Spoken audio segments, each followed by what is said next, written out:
Good afternoon and welcome to another episode of Unscripted and Unchained RPG Review. I am Game Master Bloodworth, and as you can see by the graphics, this is a continuation of the month-long series that I will be doing on this channel to celebrate Independent Tabletop Role-Playing Game Month and to highlight some of the many uh, independent and OSR created RPGs that are out there that I personally believe are significant enough for everyone to take a look at. And I'm combining this theme up with a previous video that I had also done talking about the most influential OSR games in the sphere of OSR or tabletop role playing game in general. And although I referenced Matt Finch as being one of those individuals, absolutely, I tied him to Osric, which was one of the earliest RPGs that I had of his. But he's actually probably more well known now for Swords and Wizardry. And so this game system is going to be the focus not only of this particular video where I'm just going to show you a few aspects of it, but I will dig deeper into the actual system itself with its own series of videos. So without further ado, let's start taking a look at Swords and Wizardry from Fraud God Games. And this is just a shout out to this game system and to its creator for Independent Tabletop Role Playing Game Month of July. And here we go. So I have this game system in several forms, but I backed a Kickstarter that was sometime either in 2021, 2022, and received it several months ago. And I did a box opening of this here, but this is Swords and Wizardry, and it is the homage to the original Dungeons and Dragons white box, and it's meant to be a 4 book set, which you can get for $60. I, of course, picked up on the Kickstarter the $85 pledge to have many of the additional books and everything included. And I will briefly go over those, but then I'm going to dig into the start taking a first look at the core rule book, not as it's here, but the complete rule book that you can find elsewhere as well. And that's what I have on PDF. And so I'm going to focus on that one. So the box set, if you do pick it up, it came with a set of dice, which is always nice. And then the 4 core rule books that it is speaking of is the player's book, which we have here, then the referee's guide, then spells and magic, and finally the monsters. So once you have these 4 books, you are pretty much good to go with running this game or participating and playing in this game. So very exciting to have something as compact. I mean, I could also include this in my video series on my short series of pocket sized RPGs, because I mean basically if you run with just these 4 books, very easy to travel with, and and you can throw together a quick one shot or even convention play very easily. And that's the other aspect of what I was considering for my measurement or my metric of what makes these influential games. One of the measurements that I used for what is some of the most influential games is how often I actually see these at conventions that I've attended over the last 3 or so years. So I initially started attending conventions, beginning with virtual but then some in-person conventions lately. And Swords and Wizardry is something that I have seen run at every virtual convention I've gone to, and I've gone to probably about 15 of them. And then I've also seen it being run at least two of the four recent uh, conventions, sorry, in-person conventions that I have attended to. I'm assuming that I will see this in upcoming as well. So let's start taking a look at the rule book real quick. And this I have on PDF, and this is the PDF of Swords and Wizardry, the complete rule book. Um, Now, I'm assuming that this box set includes some of that, but I'm not entirely sure. So, but if you have this, you're good to go as well. And this is readily available from Frog God Games, on their website. So here we go, and you can see the art is very good, very stylish, very old school. And then we get into the basics, and I'll just focus on this table of contents for a moment.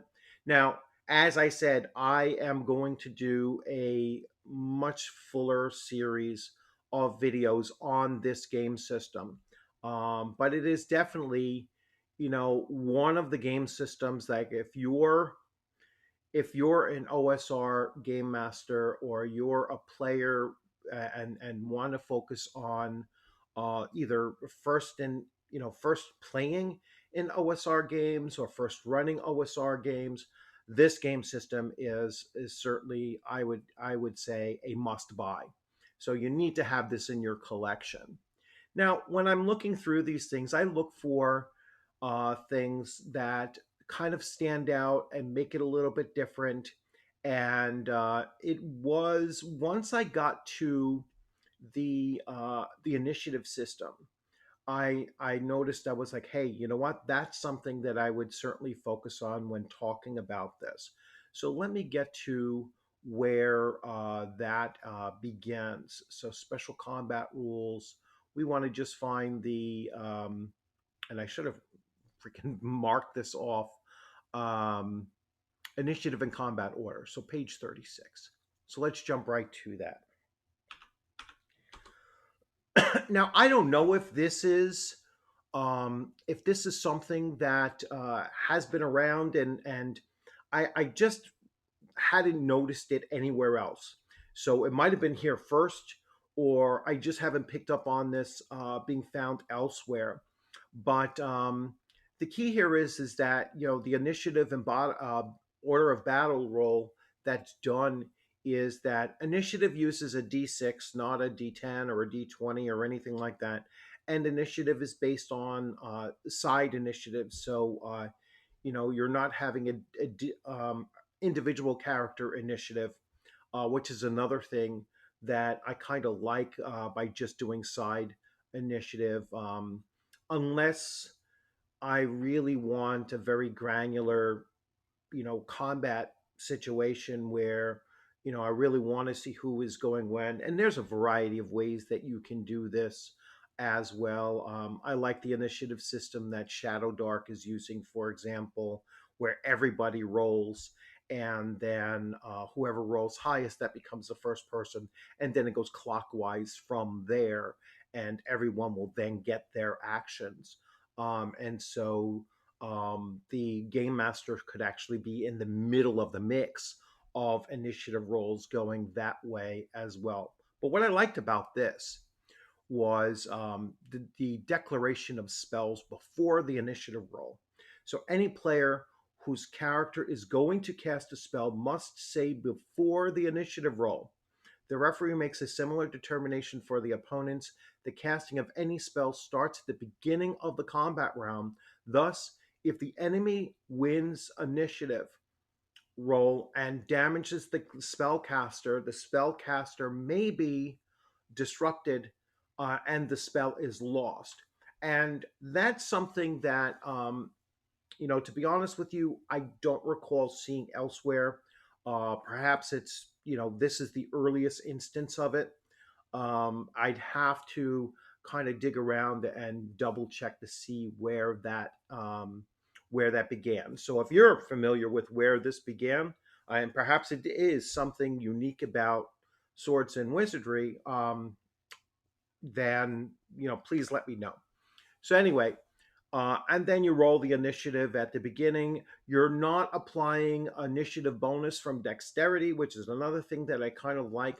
I would only use that as a time breaker and a tiebreaker. I mean, so that if the opponent and the player character side roll the same number, then the player character with the highest dexterity would actually be the one that goes.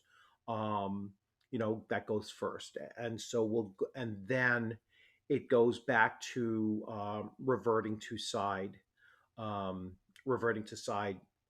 initiative. So anyway, movement and missile phases. I'm not going to get too much into this because I am going to spend more time and focus on this. But you could see as far as the alternate combat sequences, and they tell you, which I also very much like, they tell you where it's coming from, right? So alternate combat sequence method number one comes from the core rule books of swords and wizardry.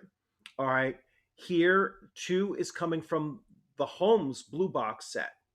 All right. And here, supplemental rules. So I like the fact that they're telling you where they're deriving their optional rule sets from.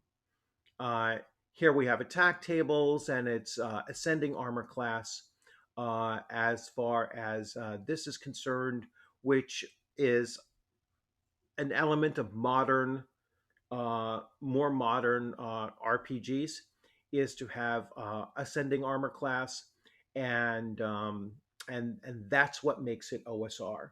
Is that you're getting rid of the regular combat matrix. However, they do give you, well, what if you are using descending, and they'll give you the other option as well of what is needed for descending. But I prefer, and it took a while for me to get there, but I prefer ascending armor class. I do not prefer using uh, class specific attack matrices. I like other systems that do this a little bit differently, and they give two hit bonuses for certain classes that so you don't have to refer to this table when you're playing.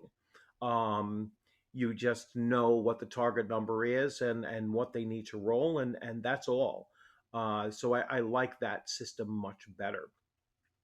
So, as I said, I have not yet torn into this system other than doing box openings and talking about it very generically. I will begin doing a series of I will be begin with a series of videos actually taking a very, very close look at this game system. So once again, a must-have tabletop RPG in anyone's OSR collection, Swords and Wizardry. That is my claim. I think that it is a really, really good uh, renaissance of old school D&D, and I think that you would enjoy it, and I hope that you will follow along when I start doing the videos, really breaking down this system into much greater detail than I have already. So, hey, continue spreading the word on on these videos, whether they're my videos for Independent Tabletop Role Playing Game Month, or Professor and Dungeon Master over at Dungeon Craft, or anybody else that's really chiming in on this call. This is only July 5th, so we have plenty of days to start adding in some of these independent uh, RPG creators. And independent doesn't just mean like strictly indies. It does mean much smaller publishers. So I think anything is welcome, and It does not have to be um, a derivative of Dungeons and Dragons either. OSR is more than Dungeons and Dragons, always has been, and I will argue that to the nth degree. Just keep on saying that in my mind, anything prior to 1990 is old school, and old school role playing games. You have many of those gaming philosophies that you find in other game systems, not just in Dungeons and Dragons. So I think oftentimes we focus a little um, too much on the D&D derivatives, and my next video will not be a D&D derivative. So I am going to move on to something that is almost completely different. Just like Dungeon Craft, Professor Dungeon Master's Elder Attack is more of a connection to Call of Cthulhu than it was D&D, and I will continue that trend through the rest of the month. So as always, thank you for joining. I hope you like this video. Remember to thumbs up, subscribe, share this video, because I'd like to see what other people on other channels are doing for this independent tabletop role playing game month. And so continue supporting this general push for this month to expose more and more players to these other game systems that deserve their attention. And to further wrap this up, I am going to remind everyone that Castles and Crusades has a Kickstarter out there that is in its last 10 to 12 hours or so for an Adventurer's Armory set of books. So one focuses on weapons, um, of uh, humans and earth related cultures. The other is on the other is going to focus, or the other section of the book is going to focus on demi-humans, which that Kickstarter portion, that Kickstarter stretch goal was hit. And finally, even though there are some battle mounts that are already in there, probably quite a few battle mounts that are already in there, the Kickstarter is about $4,000 short of expanding even that as well. So keep on pushing on that. If you pledged at $1, think about increasing your pledge so that we can hit that. So that they, I should say, I have nothing to do with the project, so that they can hit the that last stretch goal. That would be awesome to have even more battle mounts included in the books when they're finally done. So, as always, thanks for joining. Have a great rest of your week. And I look forward to seeing you on a gaming screen or at a tabletop at a convention sometime very soon. Have a great afternoon.